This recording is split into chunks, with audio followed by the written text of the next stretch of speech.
আসসালামু আলাইকুম এভরিওয়ান, ঝটপট খানাপিনা থেকে আপনাদের সবাইকে স্বাগতম জানাচ্ছি। আজকে আমি আপনাদের সহজে উপায়ে কিভাবে বেগুনি বানাতে হয় সেটা শেয়ার করে দেখাবো।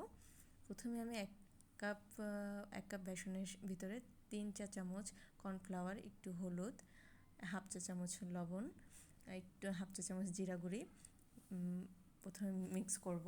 শুকনো উপকরণগুলো একসাথে মিক্স করার পরে দেখতেই পাচ্ছেন আমি খুব ভালো করে মিক্স করছি।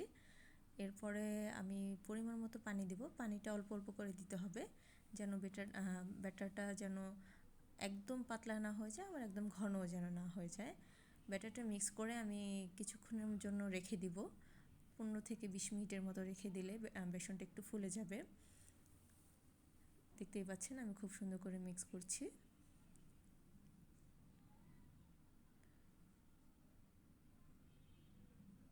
থিকনেসটা এরকম হবে, একদম পাতলাও না একদম ঘনও না। এরপরে আমি চুলায় একটা প্যান বসিয়ে দিচ্ছি। প্যানে আমি তেলটা গরম করে নেব। দেখতেই পাচ্ছেন আমার চুলার হিটটা মিডিয়াম লো হিটে আছে। বেগুনিগুলো আমি আস্তে আস্তে দিয়ে দিচ্ছি, দেখতেই পাচ্ছেন। বেগুনের উপরে এরকম করে একটু তেল উঠিয়ে দিলে বেগুনিটা ফুলে। এর সাথে সাথে আমি আপনাদের একটা টিপসও শেয়ার করে দিচ্ছি। বেসনের ভিতরে একটু গরম 2 টেবিল চামচ তেলটা বেসনের সাথে মিক্স করলে বেগুনিটা ফুলে।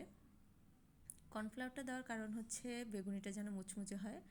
বেগুনিগুলো ভেজে নিয়েছি, দেখতেই পাচ্ছেন কত সুন্দর বেগুনিগুলো ফুলকো হয়েছে। আমি আপনাদের একটু ভেঙে দেখাই। দেখতেই পাচ্ছেন কতটা ফুলকো বেগুনি হয়েছে, খেতেও খুব মজার। কেমন লাগলো জানাবেন।